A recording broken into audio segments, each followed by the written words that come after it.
Good morning everyone. आज हम लोग क्लास 12th का प्रोज का 7th चैप्टर जिसका नाम द हेरिटेज ऑफ इंडिया है, जो A.L. बाशम द्वारा लिखित है। हेरिटेज ऑफ इंडिया का मतलब हुआ भारत की विरासत। ये चैप्टर A.L. बाशम द्वारा लिखित है। इस चैप्टर को हम लोग पढ़ेंगे। ये चैप्टर राइटर के द्वारा लिखा एक एस्से है जिसमें उसने भारत की विरासत के बारे में या भारत के इतिहास के बारे में कुछ प्रकाश डाला है। राइटर कहता है, Ram Mohan Roy had sounded the theme with his passionate advocacy of social reform. Vivekanand repeated it with no nationalistic timber when he declared that the highest form of service of Great Mother was a social service. Ram Mohan Roy, जो 19वीं शताब्दी के प्रसिद्ध नवजागरण के अग्रदूत थे, had sounded the theme with the passionate advocacy of social reform. उन्होंने जोरदार तरीके से सामाजिक सुधार की आवाज़ को बुलंद किया। विवेकानंद उन्हीं के बाद आए, नवजागरण काल में ही रिपीटेड इसी बात को यानी सोशल रिफॉर्म की बात को रिपीट किया, मैंने दोहराया विथ ए मोर नेशनलिस्ट टेम्बर, राष्ट्रीय स्वरों में इसी बात को दोहराया। व्हेन ही डिक्लेयर्ड, जब उन्होंने डिक्लेयर किया, घोषणा की, the highest form of service of the great mother, कि मातृभूमि की सबसे उच्चतर सेवा जो है वह सोशल सर्विस, समाज सेवा है। अदर ग्रेट इंडियंस, दूसरे महान भारतीय, चीफ ऑफ हुम वाज महात्मा गांधी, जिनमें प्रमुख रूप से महात्मा गांधी हैं, developed the theme of social service, उन्होंने सामाजिक सेवा की ही विषय वस्तु को विकसित किया एज द रिलीजियस ड्यूटी, धार्मिक कर्तव्य के रूप में। And the development continues under Gandhi successor, और गांधी के उत्तराधिकारियों द्वारा ये विकास आज भी जारी है। तो एक ही बात यानी सोशल रिफॉर्म की बात को राजा राम मोहन राय ने कहा, उन्होंने उसी को ग्रेट मदर, मातृभूमि की सेवा, समाज सेवा को कहा, और इसी तरह महात्मा गांधी ने भी समाज सेवा को धार्मिक कर्तव्य के रूप में बताया। महात्मा गांधी के बारे में A.L. बाशम अपने विचार देते हुए कहते हैं, Mahatma Gandhi was looked on by many both Indian and European. Mahatma Gandhi को देखा जाता है दोनों यानी भारतीयों और यूरोपियन द्वारा as the epitome of Hindu traditions, कि वह हिंदू परंपराओं की प्रतिमूर्ति हैं। एपिटोम माने छाया है, प्रतिमूर्ति हैं। But this is a false judgement for, लेकिन उनके बारे में यह गलत निर्णय है। He was much influenced by western ideas, Gandhi ji अत्यधिक पश्चिमी विचारों से प्रेरित थे।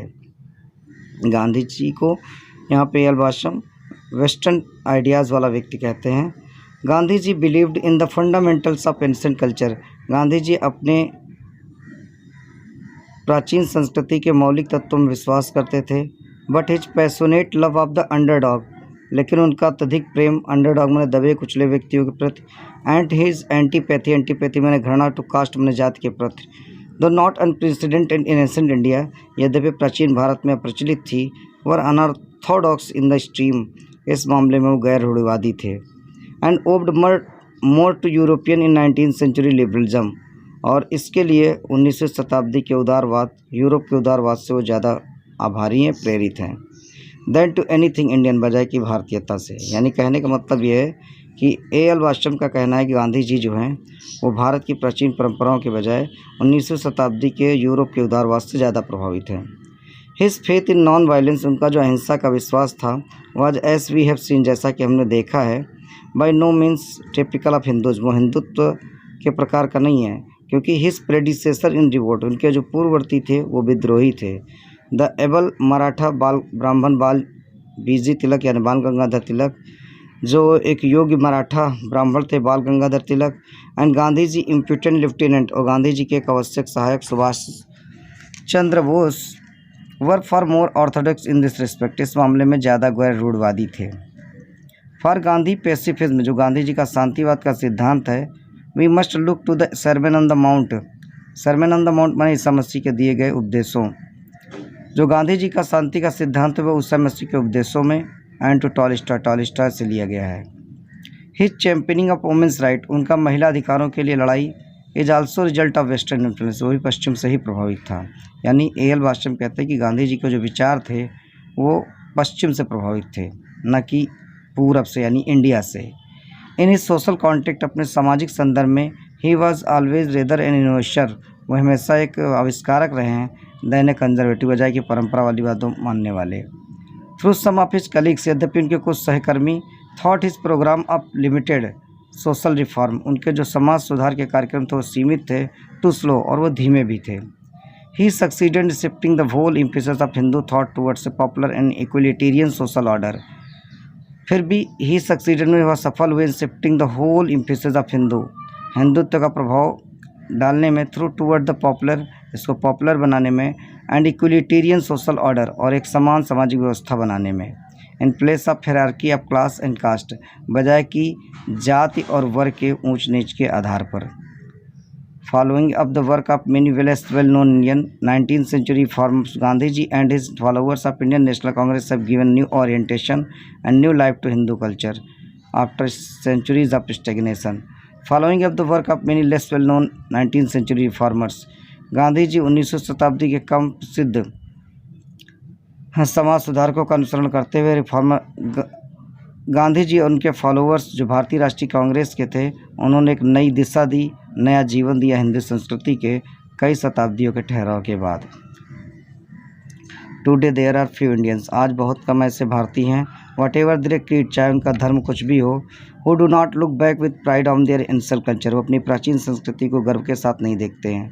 And there are few intelligent Indians, और कुछ वैसे बुद्धिमान भारतीय हैं, who are not willing to sacrifice some of its effete element, इसके कमज़ोर तत्व को भी त्यागने के लिए तैयार नहीं है, इच्छुक नहीं है।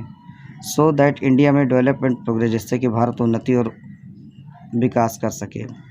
Politically and economically India faces many problems of great difficulty, राजनीतिक और आर्थिक रूप से भारत कई समस्याओं का बहुत कठिनाई से सामना करता है। And no one can forecast a future with any certainty, और कोई भी इसके भविष्य की भविष्यवाणी सहित निश्चित रूप से नहीं कर सकता है। But it is safe to predict, लेकिन ये भविष्यवाणी करना सुरक्षित है, that whatever the future में भी, भारत का भविष्य चाहे जो भी हो, इंडियंस ऑफ कमिंग जनरेशन, जो आने वाली भारतीयों की पीढ़ी होगी, विल नॉट बी अनकन्विंसिंग, हो अविश्वसनीय नहीं होगी, and self conscious copies of Europeans, और यूरोप की पूरी तरीके से नकल करने वाली नहीं होगी।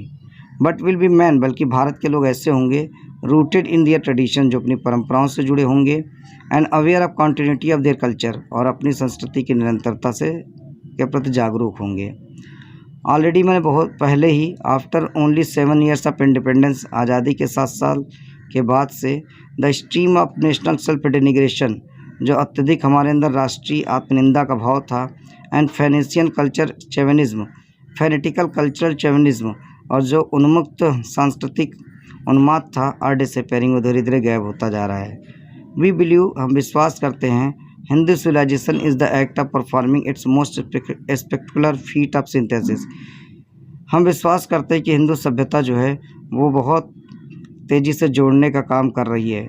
In the past it has received, प्राचीन काल में हमने प्राप्त किया, अडॉप्टेड मैंने अपनाया, डाइजेस्टेड मैंने हजम कर लिया, एलिमेंट्स मैंने तत्व ऑफ मेनी डिफरेंट कल्चर मैंने अलग अलग संस्कृति के। जैसे हमारी संस्कृति में जब यूरोप वाले आए तो हमारी संस्कृति इंडो यूरोपियन हो गई, मेसोपोटामिया इराक के लोग आए तो हमारी संस्कृति इंडो मेसोपोटामियन हो गई, इरानियन हो गई, इसी तरह Greek, Roman, Scythian, Turkish, Persian and Arab, जो आता गया उसके साथ हमारी संस्कृति मिलती चली गई। विथ ईच न्यू इन्फ्लुएंस, प्रत्येक नए प्रभाव के साथ, इट हैज़ समवट चेंज, है कुछ बदली भी। Now it is well on the way to assimilating the culture of the West, अब हमारी संस्कृति पश्चिम की संस्कृति को एसिमुलेट करती जा रही है, अपने रास्ते में अपनाती जा रही है।